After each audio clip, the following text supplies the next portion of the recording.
Amén, amén. Dios les bendiga. Hermanos, se puede sentar un momento. Vamos a compartir una palabra breve y entonces vamos a presentar nuestras oraciones. Le pedimos a nuestros hermanos de Facebook también que si quieren enviar su petición de oración, envíenla, hermano. Allá en Honduras sabemos por lo menos que Xiomara está bien. Xiomara, le damos gloria y gracias a Dios por eso, pero el resto de la Guama parece que no está bien. Así que necesitamos que envíen videos donde se vea qué es lo que pasó allí con el mal tiempo y demás, para entonces nosotros ver cómo están nuestros hermanos allá. Cuando llegamos a Miqueas capítulo 7, hermano, obviamente hay 6 capítulos antes de eso. Y básicamente, hermano, Miqueas fue contemporáneo de Isaías.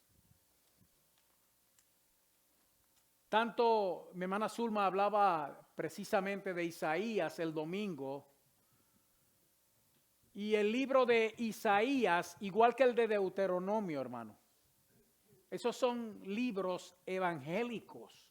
Porque el evangelio de Dios, hermano, está en esos libros de una manera tal. No solamente eso, la imagen de Jesucristo, las profecías en cuanto a Él. Nadie profetizó de Cristo, hermano, en el Antiguo Testamento como Isaías. Nadie. Y a ese se le llama precisamente, hermano, y es por eso el príncipe de los profetas.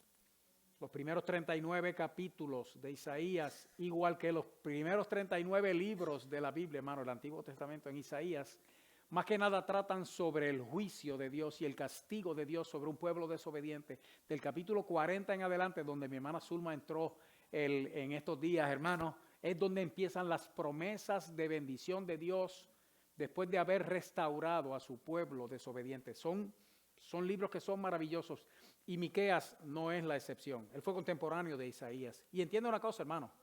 Cuando Miqueas e Isaías profetizaron, todavía Israel estaba en pie. Había rey en Israel. Lo que vino sobre ellos vino como 100 años después de ambos haber profetizado. Vino como 100 años después, fue que vino el juicio y el castigo de Dios sobre la nación entera, hermano, hasta el punto de que Israel desapareció del mapa. ¿Por qué, hermano? ¿Por qué? Cuando comienza el libro de Miqueas, iglesia, cosa curiosa, yo por eso la palabra de Dios yo le digo el periódico de mañana. No el de hoy, hermano, el de hoy ya pasó. La palabra de Dios, hermano, es el periódico de mañana. Lo primero que anuncia el libro de Miqueas, hermano, es que los gobernadores estaban corruptos. Eran unos corruptos, hermano. Entonces, por beneficio propio, habían dejado de gobernar bien al pueblo, hermano, para sacar provecho, ricos con ricos. Pero si los gobernantes eran corruptos, hermano, más corruptos eran los sacerdotes.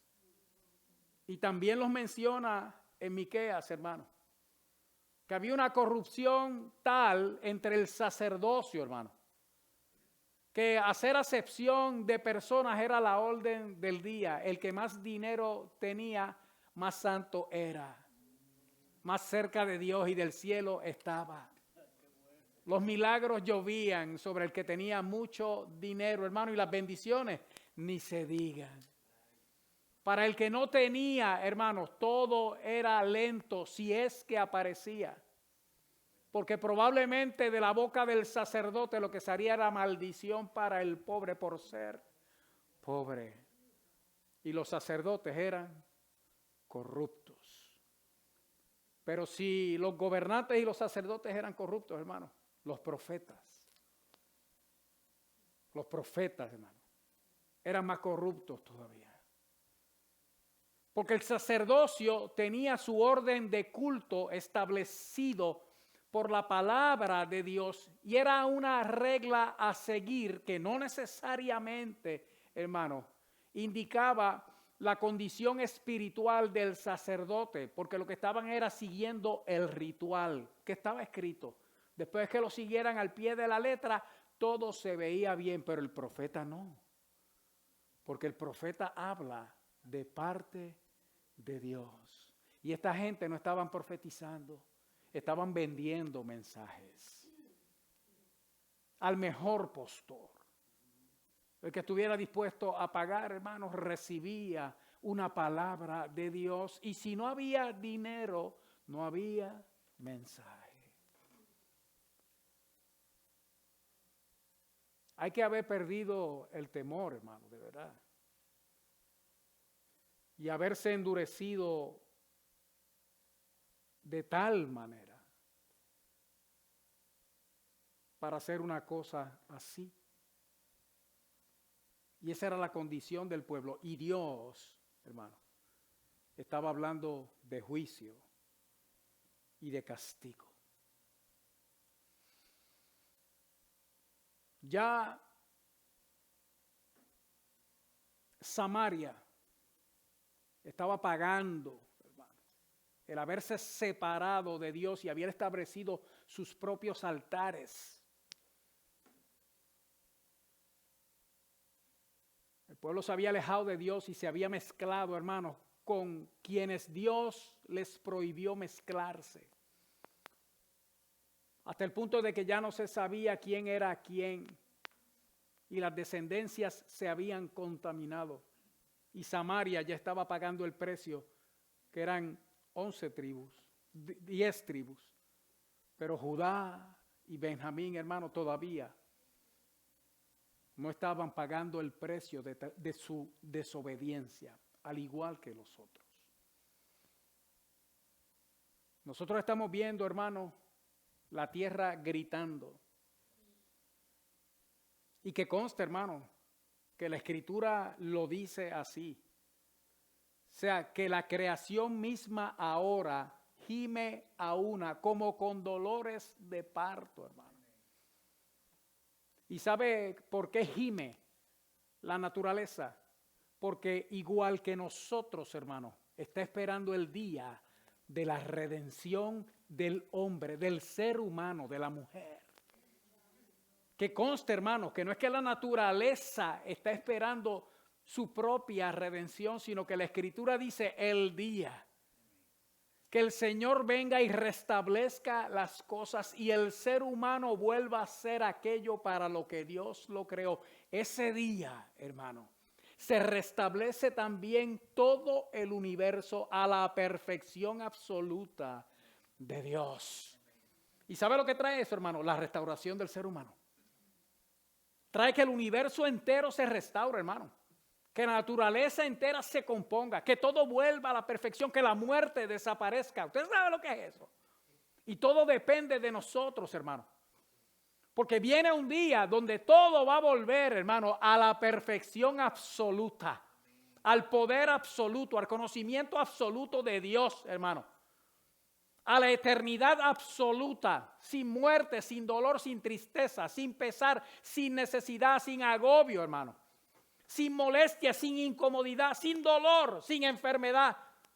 Y sobre todas las cosas, hermano, sin muerte. Y todo eso depende, hermano, de la restauración del ser humano. Pero usted sabe cuándo comienza eso, iglesia. No es cuando Dios restablezca todas las cosas. Es que Dios las está restableciendo ahora. Entonces, cuando Dios restablece uno de nosotros, hermano, todo lo que rodea a esa persona se va restableciendo, se va componiendo. Se va arreglando, hermano. Se va sanando. Va volviendo a su lugar. Y luego viene el completo, hermano. Cuando el Señor aparezca y termine de componer todas las cosas. Pero este pueblo, hermano, estaba en una situación tal que lo que estaban haciendo, igual que está ocurriendo alrededor del mundo ahora, hermano, lo que está provocando es el juicio y el castigo de Dios, y lo estamos viendo. Lo más grande, hermano, es que hay personas que lo ven. Yo lo veo, muchos de nosotros lo vemos, hermano. Pero la gente dice climate change, el cambio climático, hermano. No es el cambio climático. Lo único que sí es cierto dentro de eso, hermano, es que se lo achacan al ser humano. Y usted sabe que esa es la parte cierta de eso. Pero que son incapaces de ver, hermano, que a través de la historia Dios ha conmovido la naturaleza solamente para llamar la atención del hombre, porque usted sabe que contra un huracán usted no puede. ¿Qué usted pase con un huracán, hermano? ¿Usted lo sobrevive o no lo sobrevive? ¿Un terremoto usted lo sobrevive o no lo sobrevive? No hay nada que usted pueda hacer en contra, hermano, de esas cosas que están pasando en la naturaleza. Mire los fuegos ahora mismo en California. Eso usted o lo sobrevive o no lo sobrevive, porque usted no lo puede apagar. Esa gente lleva meses, hermano, batallando con ese asunto y todavía están ahí. Y la buena noticia es que tienen 21%. 21%, hermano, eso no es una buena noticia. Quiere decir que 79% del fuego todavía está vivito y coleando. ¿Sí qué clase de noticias? No, ya está 21% contenido. ¡Wow! Tremendo. Para decir algo que parezca bueno. Y eso debe ser suficiente para darle a entender al ser humano que lo que está pasando está más allá de su control. Que esto es algo más que el cambio climático, CC. CC no es cambio climático, es Cristo conmoviendo. Eso es, hermano. Es el Señor conmoviendo las cosas para ver si se conmueven los corazones. Y así mismo estaba haciendo Dios, hermano, con este pueblo. Por lo que le digo, los gobernantes corruptos, los sacerdotes corruptos, los profetas, hermano, corruptos.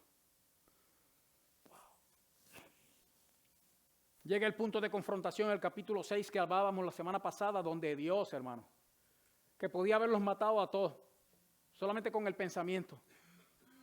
Lo que hace es que le da, hermano, uno de los mensajes más maravillosos y más donde más se ve la gracia de Dios. ¿Qué te he hecho o en qué te he molestado?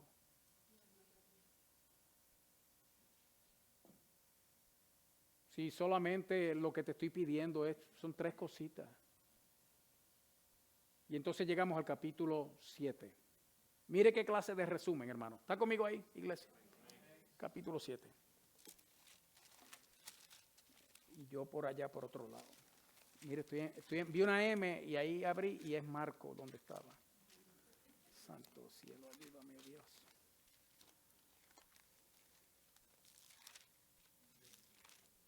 En el capítulo 7, si va conmigo al principio del capítulo, hermano. Mire lo que dice aquí. Después que él escucha todo lo que Dios le está diciendo, hermano. Empieza el capítulo 7 de esta manera. Ay de mí, porque estoy como cuando han recogido los frutos del verano. Como cuando han rebuscado después de la vendimia y no queda racimo para comer. Eso es lo que estaban hablando. Había la ley en Israel, hermano, que cuando se recogía el fruto no podían pelar, hermano, las matas. No la podían pelar. Porque había que dejar para las viudas y para los pobres. Cosa que después que se recogiera lo mejor, hermano, lo que quedara en los arbolitos, en las plantitas o lo que fuera, era para que los pobres y las viudas pudieran pasar, hermanos, rebuscando y tuvieran que comer. Y Miqueas dice, yo estoy como después que rebuscaron. Que usted sabe qué es lo que dice, ¿verdad? Que entonces sí que no quedó nada. Que no queda nada. Entonces dice, mi alma deseó los primeros frutos cuando comienza la cosecha. Que es esa recogida abundante, la primera cosecha. Faltó el misericordioso de la tierra y ninguno hay recto entre los hombres. Todos acechan por sangre, cada cual alma a su hermano para completar la maldad con sus manos. El príncipe demanda y el juez juzga por recompensa si le pagan. Y el grande habla el antojo de su alma y lo confirman. El grande dice lo que le dé la gana. Dicen, eso es así, eso es verdad, porque habló el grande. Oiga esto, hermano, qué cosa más terrible. El mejor de ellos es como el espino. El más recto como zarzal el día de tu castigo viene. El que anunciaron tus atalayas ahora será su confusión. No creáis en amigo, ni confiéis en príncipe. De la que duerme a tu lado, cuídate. No abras tu boca.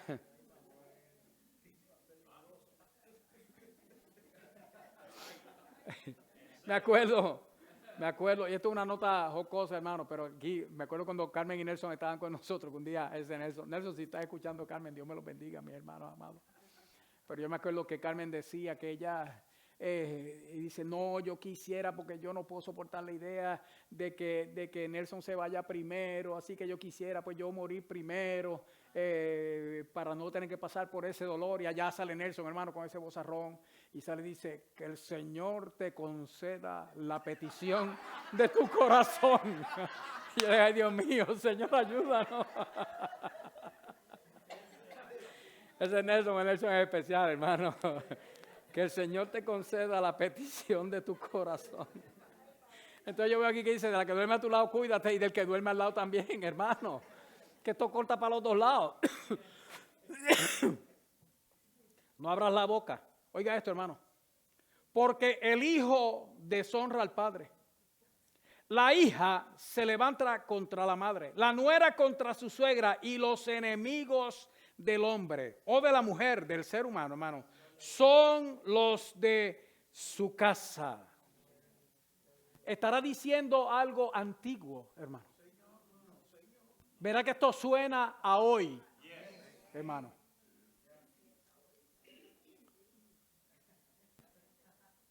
¿Cuál es la solución ante una situación? Hermano, ¿usted sabe lo que es eso? Que diga que los enemigos del ser humano, del hombre o de la mujer, son los de su misma casa. Entonces, ¿qué tiene uno, hermano? ¿Qué tiene uno en una situación como esta, hermano? Gracias a Dios por el verso 7, hermano.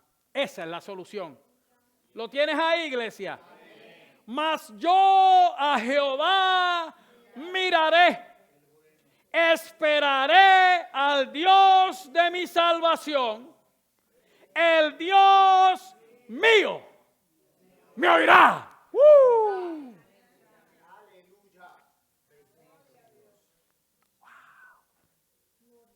No es eso lo que dice el Salmo, hermano. Que mi padre y mi madre me dejaran. ¿Qué? Con todo, hermano. Jehová me recogerá. Y aquí dice, el hijo se levanta contra el padre, la hija contra la madre, la nuera contra su suegra, y los enemigos del hombre vienen a ser los de su misma casa. Y él dice, pero por encima de todo eso, no teniendo más a dónde mirar, yo a Jehová, mi Dios, miraré. Oh, hermano, qué cosa maravillosa. No solamente yo lo voy a mirar, pero también yo voy a esperar en Él. Y cuando dice esperar en Él, hermano, no es que se sentó aquí, deja ver qué pasa. 2 días, 3 días, no pasa nada. Pero allá Miqueas dijo que él iba a esperar en Dios, hermano. Eso es esperando, pero usted sabe que es orando. Él está esperando. Sí, porque él dice, al Dios mío miraré, pero no es que está mirando solamente a Dios. Es que puso la mirada en el Señor. Todo lo demás alrededor mío está mal. Todo lo demás está viniendo abajo. Yo no sé qué hacer, ni conmigo ni con la familia tampoco. Mas yo a Jehová, mi Dios, yo voy a mirar a Dios. Yo voy a esperar en Él. Y el Dios mío me oirá. Para que Dios me oiga, ¿qué yo tengo que estar haciendo, hermano? Hablando. Porque para Dios me oiga, hermano, yo tengo que estar hablando, pero hablando con Él. Y usted sabe lo que está diciendo, es que cuando yo abra la boca, ahí papá va a tener el oído pegado de mi oración. Esa es la solución a este problema, hermano, a la situación de familia por la que estamos atravesando. Es que siempre ha sido lo mismo, hermano, es mirar a Dios. Mirar alrededor, usted sabe lo que va a hacer, hermano, traernos confusión, temor, toda clase de sentimientos malos, hermano. Vamos a abrir la boca donde no debemos y vamos a decir lo que no debimos tampoco. Vamos a hacer cosas que jamás debimos haber hecho, hermano, y después no alcanza el resto de la vida para lamentarlas. Es a Dios que hay que mirar, hermano, para que entonces el asunto se resuelva. Aquí lo está diciendo, hermano, esta es la solución al problema. Y entonces empieza él a decirle a aquellos que se burlaban de él y aquellos. Dice, tú enemiga mía, no te alegres de mí, porque aunque caí, me levantaré. Aunque more en tinieblas, oiga bien, hermano, Jehová será mi luz. La ira de Jehová soportaré porque pequé contra él, hasta que juzgue mi causa y haga mi justicia. Él me sacará a luz, veré su justicia. Aquí está lo bonito de esto, hermano. Porque sabe lo que está reconociendo el profeta, no solamente por él, sino por el pueblo, hermano, o especialmente por el pueblo. Dice, hay ira de Dios, y hay castigo, hay juicio. Yo lo voy a soportar porque yo sé que contra mi Dios yo pequé. Pero yo lo voy a soportar porque es que mi justicia viene.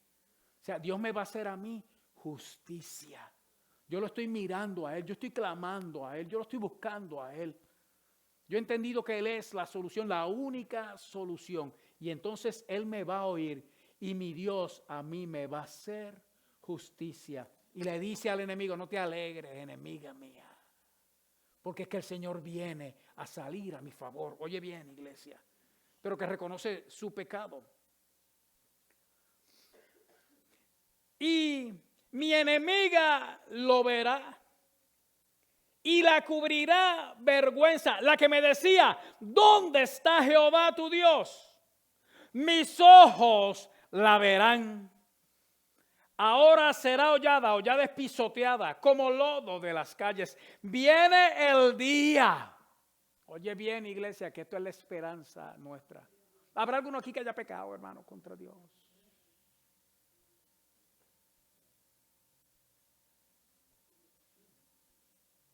¿Habrá alguien que se haya buscado, hermano, el problemón? ¿Habrá alguien que haya hecho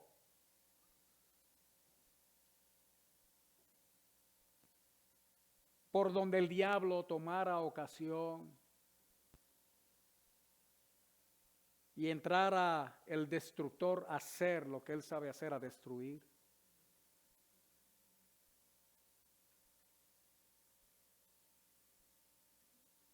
Habrá quien entienda que cometió injusticia y el fruto de la injusticia, hermano, es el mal. No como los falsos profetas que le decían al pueblo, aquí en Miqueas, le decían paz, paz, prometiéndole paz al pueblo, hermano. Sí, un pueblo corrupto, hermano, con líderes corruptos y aquellos mentirosos hijos del diablo, hablando falsamente en el nombre del Señor, le decían paz, paz, sin haber ninguna paz. Habrá quien pueda reconocer, hermano, no que hay paz, sino lo que hay es violencia, pero hacerlo delante de nuestro Dios, hermano. Señor, pecamos contra ti.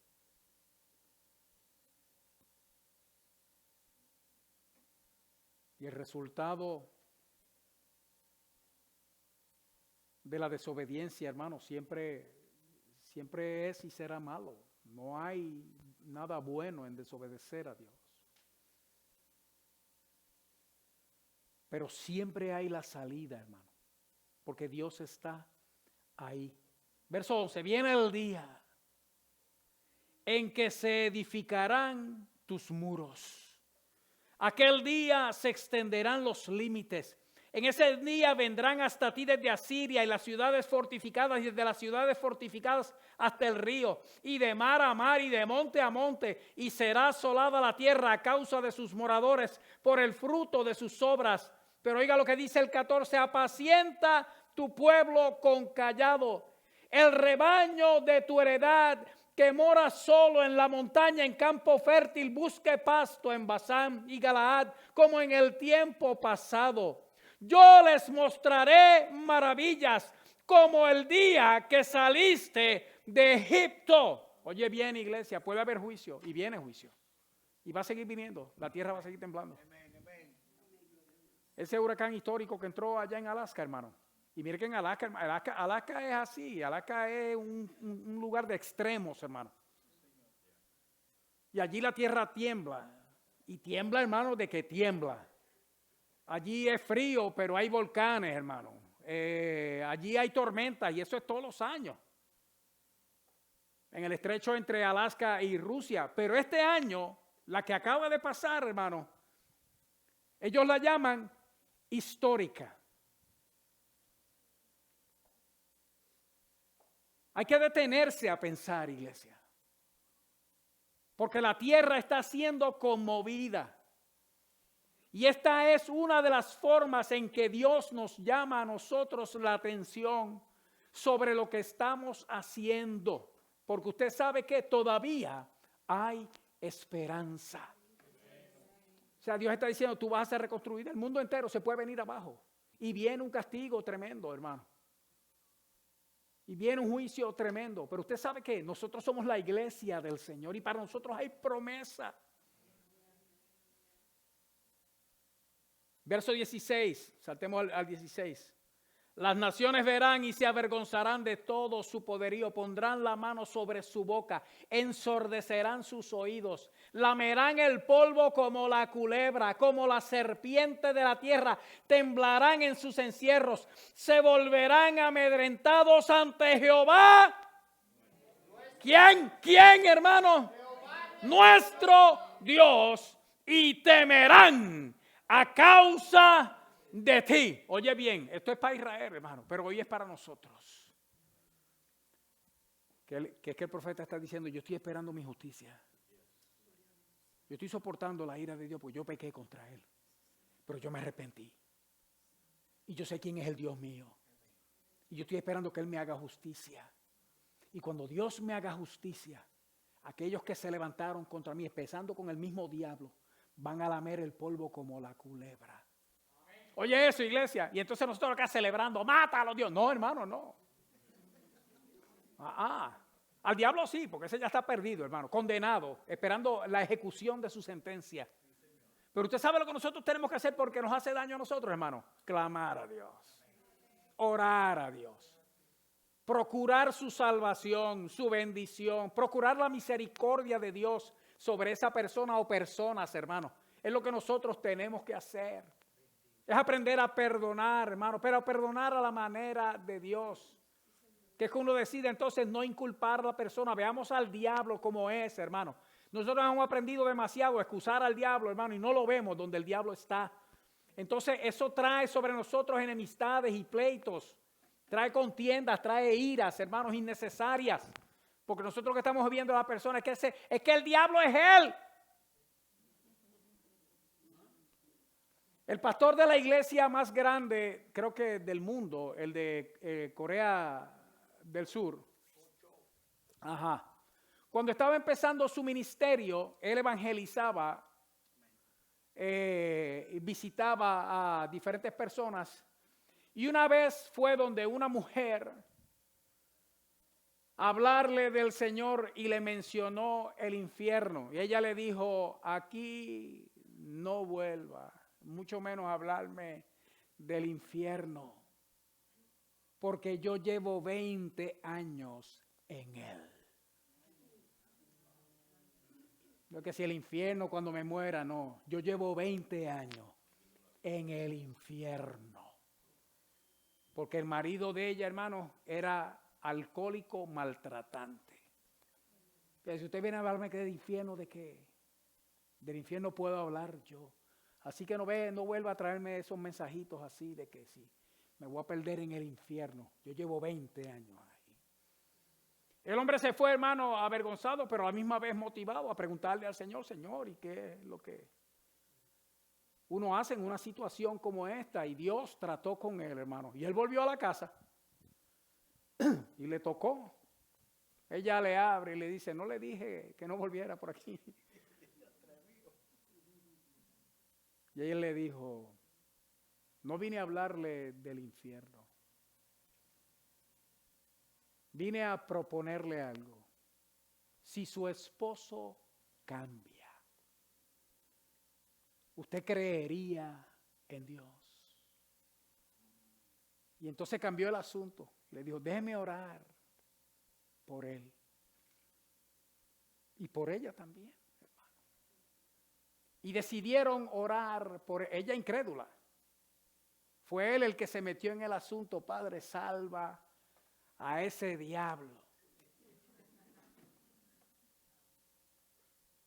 Mira, hermano, no había pasado mucho tiempo cuando el hombre apareció por la iglesia, oyó el mensaje y se convirtió al Señor. Al momento de yo escuchar el testimonio, que de eso hace años ya, hermano, era uno de los líderes principales en esa iglesia, esposo de una mujer feliz.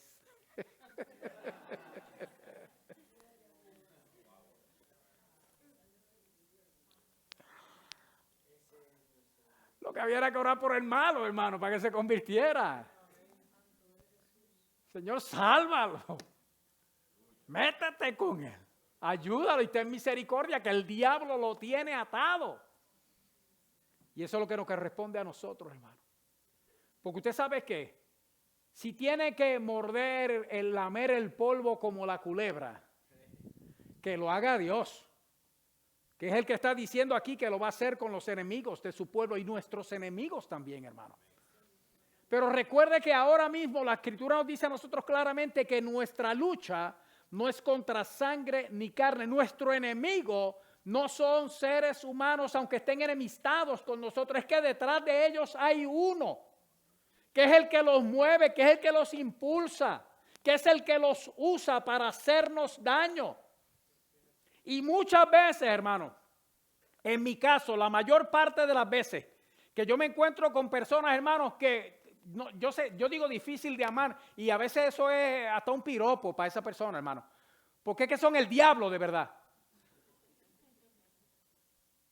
Y cuando usted busca detrás, hermano, de esas actitudes, de ese carácter, de esa conducta, usted va a encontrar una historia tan triste que solamente saber eso le va a hacer a usted cambiar la forma de sentir y por ende la forma de pensar, y probablemente en vez de resentimiento usted lo que va a sentir es compasión.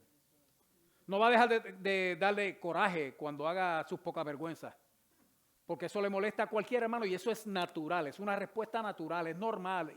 Y siempre y cuando uno no peque maldiciendo o golpeando, hermano, pues entonces la respuesta no es pecaminosa, el molestarse. Porque la Escritura dice que te enoje, pero no peque. No dice que te enoje, dice que te aire. Y airarse, hermano, cuando uno está botando fuego. Bota fuego todo el fuego que tú quieras, pero no peque. Cuando uno conoce, hermano, entiende la historia detrás del carácter y la conducta de mucha gente, hermano, la contención se convierte en compasión. Porque entonces usted no es que usted justifica la conducta de la persona, es que usted la entiende. Es que entonces uno dice con razón. Si es que después de haber pasado por eso, demasiado de bueno es. Por eso cuando uno ve estas expresiones en la Escritura, de que nuestros enemigos van a lamer el polvo como la culebra, yo digo gloria a Dios. Porque no está mal, hermano, verlo ahí arrastradito. Sí, no está mal verlo arrastradito. Pero usted sabe que, hermano, con misericordia. Es con misericordia. Levántalo, Dios. Y ten misericordia de él. ¿Usted sabe por qué? Porque un día usted la va a necesitar. Y con la medida que usted mida, a usted lo van a medir. Si usted mide con misericordia, de usted van a tener misericordia. Amén, iglesia. Entonces llegamos al punto aquí, porque mire, hermano, que esto está diabólico. Era el trato del pueblo con su propia gente. Entonces los enemigos, hermano, no solamente los de afuera, sino los de adentro también levantándose de una forma bien injusta contra los hijos de Dios, contra los que querían hacer las cosas bien. Y de momento, hermanos, aquí dentro de tanta cosa, llega el cierre de la profecía de Miqueas, hermano. Y es donde usa la expresión, hermano, comenzando con esa pregunta. ¿qué Dios? ¿Habrá otro Dios como tú? Es que no lo hay. A mí siempre me gusta, hermano, ilustrar esto pensando que el profeta, porque él dijo que yo voy a mirar a mi Dios. Y yo me lo imagino, hermano, mirando al cielo. Decía, wow, ¿qué Dios como tú? Es que como tú no hay otro. Es que como tú no hay nadie. Es que tú eres diferente porque tú vives de verdad y tú eres bueno, tú eres misericordioso. Verdaderamente tú eres lento para la ira, tú eres grande en misericordia, tú te dueles del castigo, Dios. Yo por eso miro a ti, porque de mí tú vas a tener misericordia, contra ti yo pequé, pero tú vas a tener de mí misericordia. Yo te voy a hablar y tú me vas a oír. ¿Qué Dios como tú? Que perdona la maldad. Recuerde que esto es parte de la profecía, hermano. Que esto lo está inspirando el Espíritu Santo. Dice que Dios que perdona la maldad. Y lo más grande, hermano. Y olvida el pecado del remanente de su heredad. ¿Qué Dios como tú que perdona y olvida? ¿Usted sabe la esperanza que es eso para nosotros, hermano? Porque usted sabe lo que es el asunto del diablo, hermano. Si Dios perdona y olvida, usted sabe lo que hace el diablo, ¿verdad, hermano? Ese no perdona, mucho menos olvida. No, y lo de él, hermano. Él vive en el recuerdo de lo que él fue y de donde cayó, hermano. Porque si alguien conoce la gloria de Dios, hermano, es Satanás. Él vivía ahí. Nosotros anhelamos, hermano, gustar esas cosas en su plenitud. Verlas, Él las vio, Él las vivió, Él las gustó. Él sabe lo que es estar en la presencia de Dios, hermano, literalmente.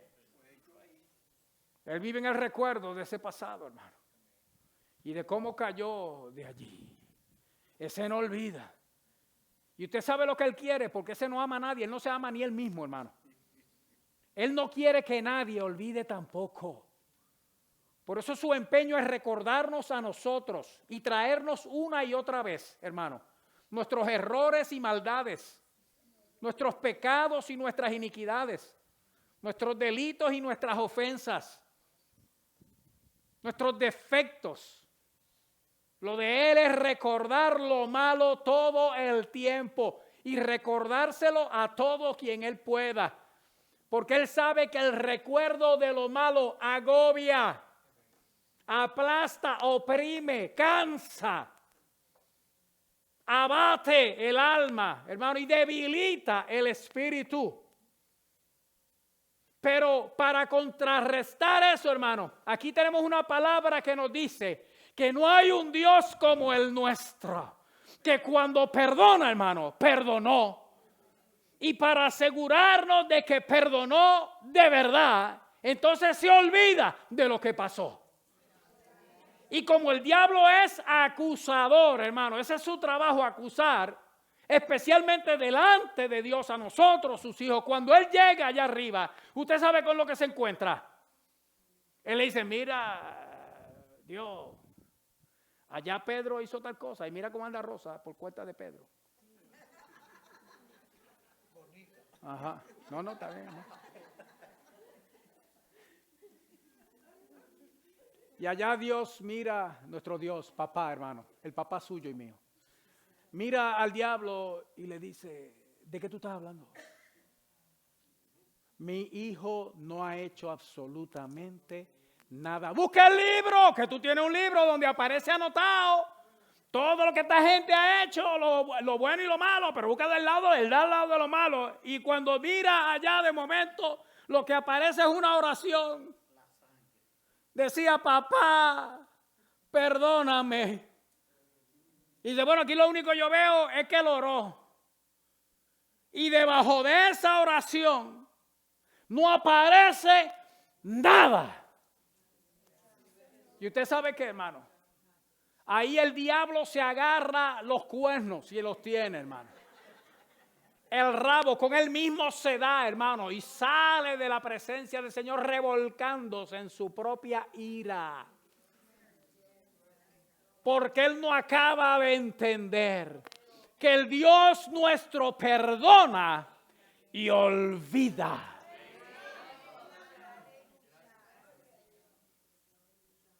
No solamente eso. Un momento antes el profeta le decía, Señor, yo voy a soportar tu ira porque contra ti pequé. Y yo voy a esperar. Cuando al final aquí llega, hermano, que son unos versitos después, dice, de momento se encuentra como liviano. Dice, qué Dios como tú que perdona la maldad y olvida el pecado del remanente de Israel. No retuvo, oiga esto, hermano, no se quedó enojado.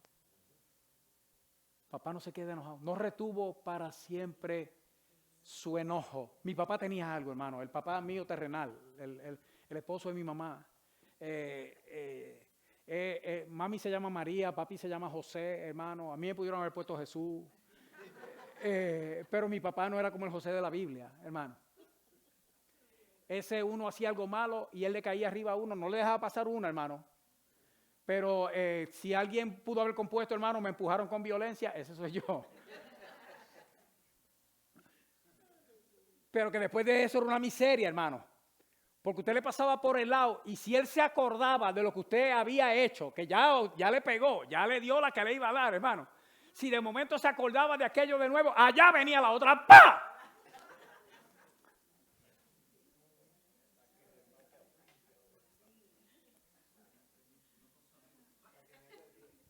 Pero es mi papá, hermano, y yo amo a mi papá, él está en el cielo, gracias a Dios se convirtió, hermano, el Señor se lo llevó, ya él lo tiene sanito allá arriba. Pero escuche bien, hermano, era como que retenía el enojo para siempre. Sí, porque eso no se le olvidaba, yo creo que ni perdonaba ni olvidaba, estaba como igualito que el diablo, hermano. Pero entonces, aquí dice, hablando de nuestro Dios, hermano, el que tiene todo el derecho a quedarse enojado contra nosotros, no retuvo para siempre su enojo. Él no se queda enojado. ¿Usted sabe por qué, hermano? Porque Él se deleita en misericordia. Él se regocija, hermano. A Dios le gusta tener misericordia. Y ahí viene el verso final. Él, estas son las palabras que me gustan, volverá a tener. Cuando dice volverá a tener, ¿qué quiere decir, hermano? Ya la tuvo. ¿Cuántas veces, Jimmy, en el caso tuyo, tú lo has contado? No puedo. No puede, ¿verdad que no? No, jamás. Yo tampoco. Él ha tenido misericordia de mí. Cuando yo se la he pedido, hermano. Pero sin yo pedírsela, cuando yo era su enemigo, tuvo más misericordia de mí, hermano. Tuvo más misericordia de mí. Porque si alguno no merecía nada, ese era yo, hermano. Y Él escogió la misericordia. ¿Usted sabe por qué? Porque Él se deleita en eso. A Él le produce gusto, hermano, placer, satisfacción. Tener misericordia. La tuvo antes y Él volverá a tener misericordia de nosotros. Entonces, para convencernos de que de verdad perdona y olvida, dice, sepultará. Eso es echarle tierra, hermano. Eso es echarle tierra. Los seres humanos entierran, dice la gente, 6 pies de hondo, hermano. Dios entierra, hermano, hasta donde el hombre no puede llegar. Sepultará nuestras iniquidades. Y oiga, hermano, que dice iniquidades, no dice maldades, porque maldades uno hace cosas a veces sin saber, hermano, pero las iniquidades son las que uno hace sabiendo. Sepultará nuestras iniquidades y echará en lo profundo del mar. En lo profundo del mar. Todos nuestros pecados. Vamos a estar de pie, iglesia.